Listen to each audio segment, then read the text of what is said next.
Jeremiah Boucher, a commercial real estate investor with over 20 years experience. This show is designed to help you build your business, become a better real estate investor, and help you see opportunities that will keep you ahead of the competition. This is Finding Your Edge.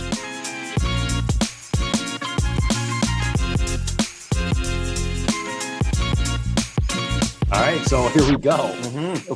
It was absolute, took a lot of people involved to get this thing started, but boy, oh boy. God bless Connor. God bless Connor. IT. God bless IT people, because when you got two cavemen over here, you know what I mean? We have a unique set of skills, and IT is not one of them. No. But boy, oh boy, isn't it going to be back In person. Yeah, back in person. We don't do this all the time. So we do this for you guys. It's gosh darn almost midnight. We're in Cleveland. And by the way, if you ever want to stay in downtown Cleveland, just be prepared for about $1,000 for 3 nights. Oh my God. But finding your edge, we're finding our edge right now at midnight. And it is what a trip. It's been unbelievable. I'm so excited. The whole thing, the event, it's just been a lot of eye-opening and interesting people, very unique people. Yep. They all have their edge. And if you can take a couple of those things and use it, I only want to take 2 things when I go to an event, and I got my 2 things. So I feel good. You do? Yeah. How about you? Yeah, I just showed up 20 years that Scott's been doing Commercial Academy. I've been doing it since 2006 was my first one. So, what is it? Almost, that's getting up there, 18 years. So what I wanted to go over, since we'll do, first part you, because you're building, I'm scaling. Yes. So what were the 2 things you took away? And I guess what were the big distinctions that you got out of, learning Commercial Academy? Yeah. So, this being the first full year in Commercial Academy, I'll just say the 2 things I took away from this event were, number one, we got to make a lot more offers. And it's, even if it's on market, we come from a off market type of environment where anything on market, we're always skeptical. Right. And we just need to be, hey, just because it's on market and there's a price there doesn't mean anything. Right. If I learned anything from today, there might be a listing price, but these guys are getting it for, sometimes 60, 70%, reductions. And, or I should say they're making their offer that works for them. And if you do that, you may not get all of them, and you're not going to get all of them, but it's just, you have to make the offer that works for you and not be scared just because the listing price is not even close to what you think is a good deal. Yes. That's it. And we were talking before, you have a successful house flipping company. Absolutely. So you guys are on track to do, you said 18 flips this year? 18 flips this year. It's huge. We're very blessed, and we have a really good 50 team. 50 or more per flip. Absolutely. Yeah. Bottom line. Yeah, pure net. That's awesome, man. That's huge. So you got a little cash in your pocket. Yep. And you have the education. Yep. Have you bought your first commercial deal? So August 24th, we close on our first 79 unit multifamily in our backyard of Rochester. Wait, what's the second thing you learned before you go? Oh, sure. That's a fun one. The second thing I learned was just how important following up on that offer. Yes. So yeah, you make the offer. Okay, fine. I didn't realize how many times deals fall out. When I'm talking to a broker and they go, yeah, we got an offer, I immediately go, oh, geez, I'm done. It's over. And if there's anything, again, it's you make the offer that works for you. And the second thing is you don't give up just because something's under contract. You follow up with that broker. And I think that teaches and shows 2 things. It shows the broker that you're a serious, person, You're a serious buyer. 100%. And it shows that there's not a lot of people that are going to do that. Because if I'm going back 6 months ago, I'm the person that wasn't doing that. Right. So that already eliminates one knucklehead.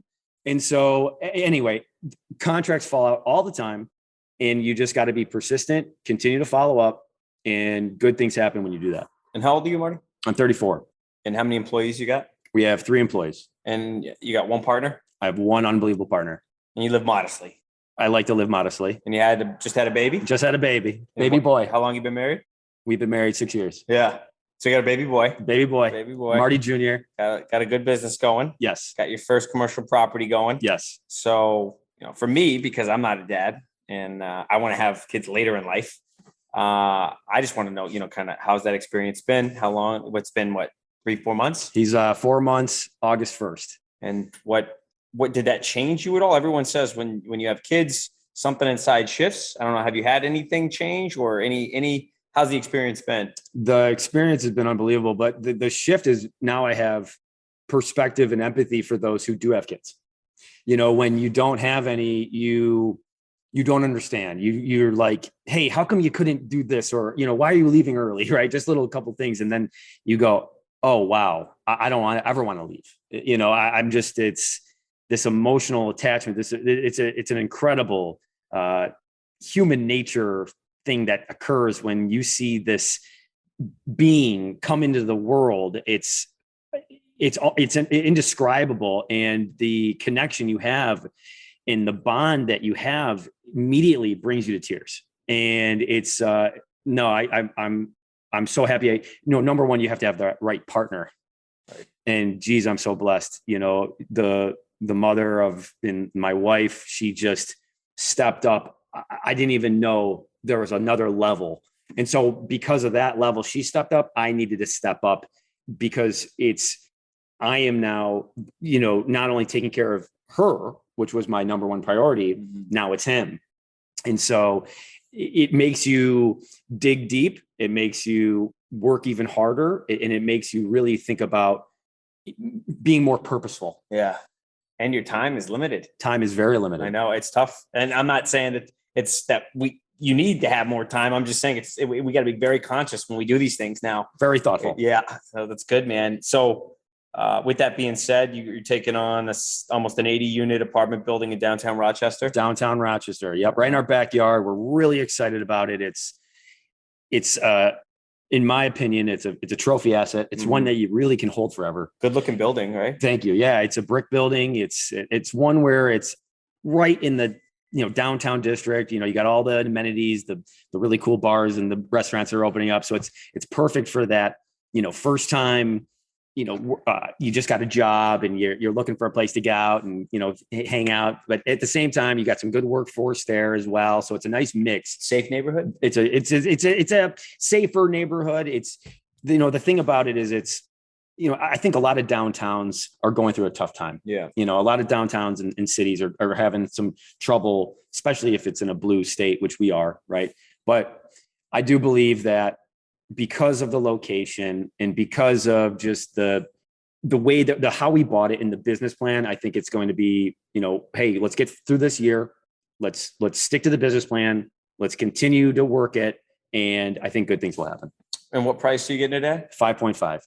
And then do you got a CapEx or some type of improvement budget on top of that? Yeah, we have about a $800 to $1 million, we don't think it's going to be this tremendous value add.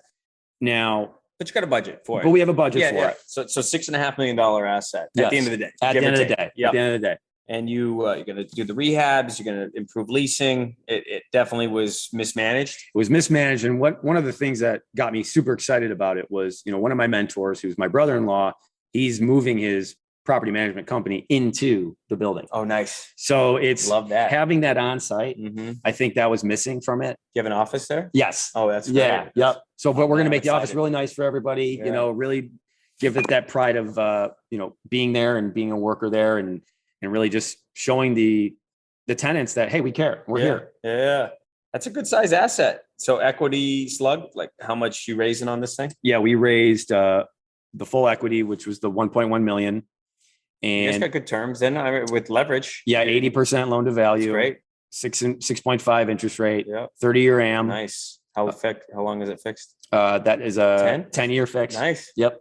Yeah. So, very, very aggressive bank who wanted to work with my partners and ipso facto me. And they wanted to make a splash into Rochester and Buffalo and Syracuse. So, they took maybe a little bit of a chance, but I think they saw the track record of my partners and they believed in the asset. And for them, it was a no-brainer. And that felt really good. And you guys are funding the improvements on top. They're not funding any construction. They're not funding any construction. Okay. So you got 1.1 million in it. You putting in money?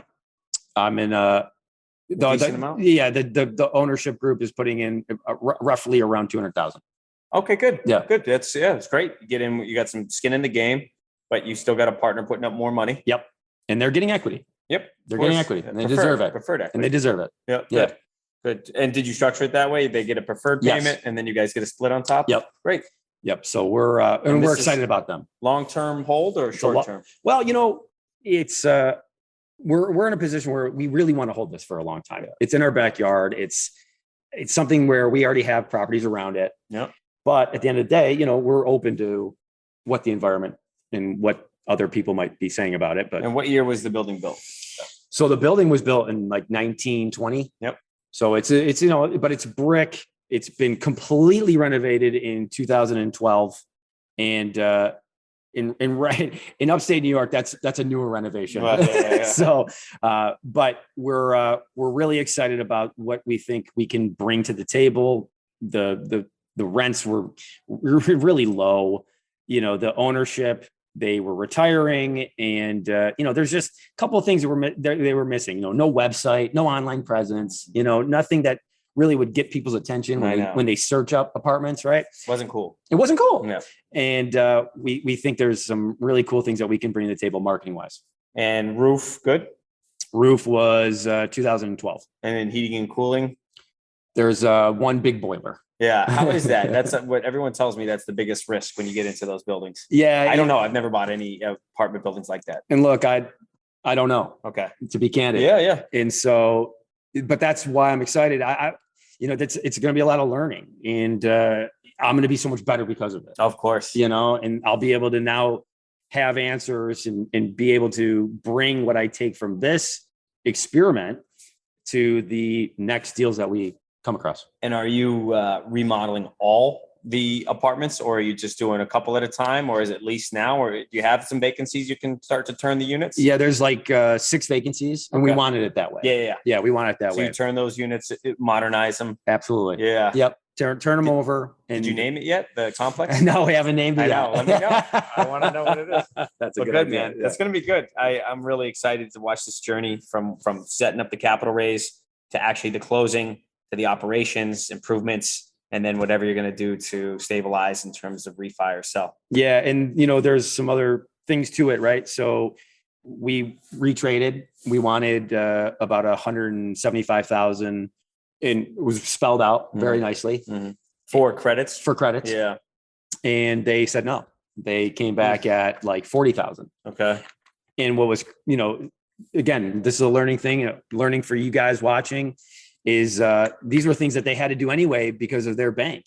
They were going to have to do them anyway, and they still weren't going to do them for us on the buy side. So, we got to a point where, hey, we're going to walk away. Yeah. And, the things that you don't think about, but make sure you have an attorney who is a commercial real estate attorney, like has done these. We may have missed a little bit because we were using someone who does residential and commercial. And so we, which is crazy because, 101, you really need to get your legal down. But again, good learning for the next one. So with that experience, not that we need to dig into legal too deep, but you felt like the contract could have been more in your favor? Due diligence was never even set up. There was no timeline. Oh, that was even established. Yeah. Now, again, that's on our attorney, but that's on theirs too, right? Because they didn't have it either. Yeah. Right. So it was really the broker who had this quote unquote established timeline. And New York's an odd state around that too. I did learn that there is a really weird due diligence framework around that languaging. And that's, again, all learning. And, the thing about New York too, is that there is a little bit of a moat because I don't think a lot of people, this isn't the Sun Belt. Right. So I feel like if we can get this down and we can really set this up for the next deal and the next deal and the next deal, we're going to be in a way better position because now we'll know what to do next time around. And again, it's just, you grind, you learn, you get through it, and we're going to be better because of it. And what I'm hoping is you get really good cash flow. Absolutely. I mean, cash flow is day one. Right. Exactly. But that's the reason. I mean, you're investing in upstate New York or, what I've heard through other friends of mine in the Midwest for cash flow. Cash flow. Right. The exit cap's not going to be as strong, but you got that consistent monthly income. You got a long-term established economy, very durable, consistent tenants. Absolutely. So you got to make that cash flow. Got to make the cash flow. And, we're excited. We're buying an A cap and a true A cap. And when it got appraised, the appraiser said, hey, 6.5. Damn. Nice. So again, we got to do what we got to do to get it there. Yeah. But the one thing I learned that's crazy is that, just because I don't think it's worth a 6.5 cap, that doesn't mean that the bank doesn't think that. Right. So that's like the crazy world about commercial. Yeah. You know what I mean? It's subjective. It's all subjective. It's wild. It is. It's wild. Different perspective of value. Absolutely. So you think stabilized value ballpark at the end of the day? You think you can get the assets at $10 million? I think so. We underwrote it at 7.5, right? Walking in. Yeah. So we're again. I'm not sure about that. Yeah. We'll see where. I'm excited to see where rents go. You know what we talked about is a killer marketing plan, some cool little niche unit amenities, or just the way that you're going to decorate some of the apartments, and then see where you can kind of hit that market rent. Yeah, and there's also play for some of the studios in there to turn them into midterm rentals. Yeah. And that's been a killer because we, in upstate New York and Rochester especially, we have the best hospitals. And so people from all over Buffalo, Syracuse, Ithaca, these traveling nurses and these, they all come to Rochester and they have no housing and they have unbelievable housing budgets. So we believe that, hey, there could be a play for a midterm rental or even turning the entire thing into a midterm rental type property. It could happen. And is that that's nursing? That's for medical professionals? All medical. Cool. It's big, man. 80, but the people starting out 80 units, $6.5 million all in. It's a big responsibility. It's a big responsibility. I'm signing on the debt and I'm grateful. Yeah. Hey, you're getting a loan. Getting a loan. That's not easy right now. No, it's not. Yeah. No, it's not. Yeah. So multifamily is the bread and butter though. Yeah, absolutely. Yeah. Good. So we'll see the progression. Yes. All right. I'm excited. Let's go. All right. And then just to wrap up yours, any big, so we're 6 months in now. So we got 6 months left in the year, we got 5 months left in the year. Yes. What, any big goals for year end or anything that stand out? You don't have to have them. I just wanted to. So every day I look at the same goal, 500,000 NOI. So with flipping, it's unpredictable. Mm-hmm. We have it down to a science, but flipping science don't go together. Right. So we know what we buy. We have a very strong template, but what we want is long-term predictable income. And so one of the big things that we looked at are like the two deals that we have that we're really excited about, not talking about the multifamily, is we have these two industrial buildings that we're buying, 42,000 square feet, completely vacant. It's been vacant for 3 years. It was a letter campaign, completely off market.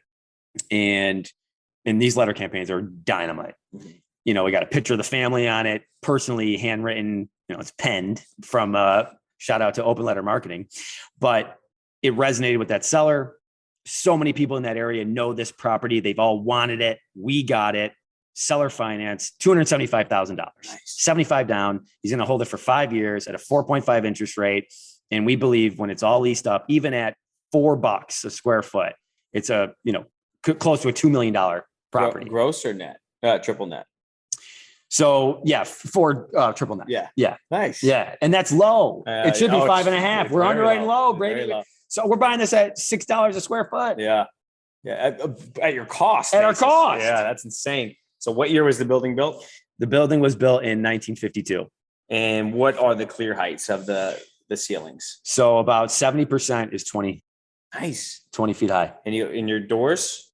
We have 3 overhead doors in the front and then one in the back. 12 or 14? 14. Nice. Grade level or any docks? There's 1 dock. There you go. The building's not bad. No, we're really excited about it. Of it. It needs work. How bad? Probably needs 500,000. That much? Yeah. To get it like pristine. Yeah. And what are you going to do? Lease it up. No, I mean in terms of CapEx improvements. You talking building itself, or you talking paving? Painting, new lighting. We have to do sprinkler. Oh, you do? Yep. Yeah. Doors. Are you replacing doors? Nope. Doors are fine. Good. Doors are fine. So it's really get in there, clean it up, and do what the Scott Shield 101 of just pave it, paint it, clean it out, and put it up on the market and see what we can get. Yeah. And multi-tenant or single? Multi-tenant. How many square feet is it? 42,000. It's good. Good size. And then parking's good? Parking's unbelievable. It's got 6 acres. Oh, nice. Yeah, it's a lot of parking. So there's a play where self-storage, we're going to build around back and maybe like a phase or two. That's why we want to pick your brain on that. Yeah. But you are going to do multi-tenant in the building or shoot for a... I would love to get one. Yeah. Would love to get one. Yeah. Absolutely love to get one. But there is a little bit of an oddball office space at the top. Mm-hmm. So, but that's something that we got to figure out. Yeah. And visibility wise? Okay. It's right on 90. It's right on the throughway. Oh, there you go. That's why we're amped up, Nice. is because it's right on the corridor. Yeah. Again, you can shoot out right. So it's perfect. It's right in between Syracuse and Rochester. So anyone that needs a second spot, a loading area, storage, whatever you want, Yeah. you can get right on to 90, and it dynamite location. That's awesome. Dynamite. Yeah. Hey, do you have to build out any offices, or is it, or are you going to let it be? I'm going to let it be. I'm gonna, Bathrooms work? the bathrooms work. There's 2 bathrooms upstairs. They got 4 office spaces. It's about 8,000 square feet Of office now. Yeah. It's workable. It's workable. Yeah. It's yeah. workable. Just clean it up a Just little clean bit. it up. Well, all right. Good, man. So that's your other target for this year. Yep. And then we have Two good assets. we have a 15,000 square foot that we're buying. It was listed at 675. Wasn't getting any traction. We did a letter campaign.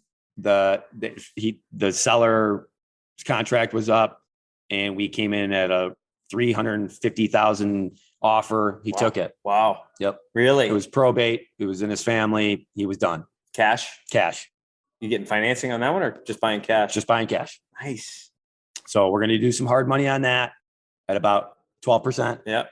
But get in, lease it up. It's 15,000 of it's 18 But clear. foot clear, Nice. and it's ready. It's all cleaned out. Yeah. It's got AC, which is a big deal because a lot of these guys that I know that are in some of these smaller little machine shops, they don't have any AC, I know. and so no one wants to work in 82-degree heat. Yeah. Especially in No. a machine shop. No. So I feel like that's going to be an added benefit. It's all gated in, nice fence, beautiful parking, and very close to What year was that building? that was 1988. Nice. Yeah. That metal. Yep. Oh, that's easy.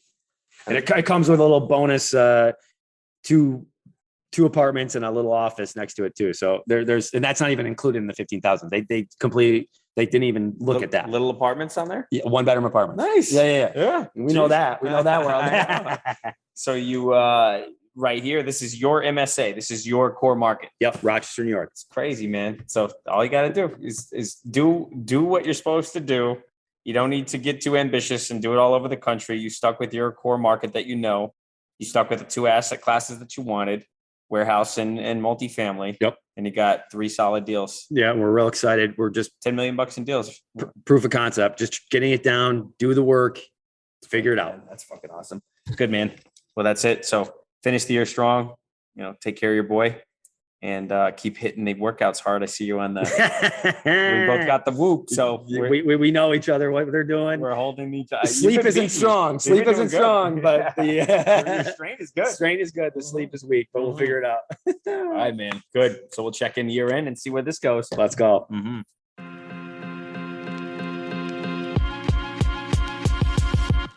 For more information on commercial real estate investing, go to patriotholdings.com. Thanks for listening to Finding Your Edge.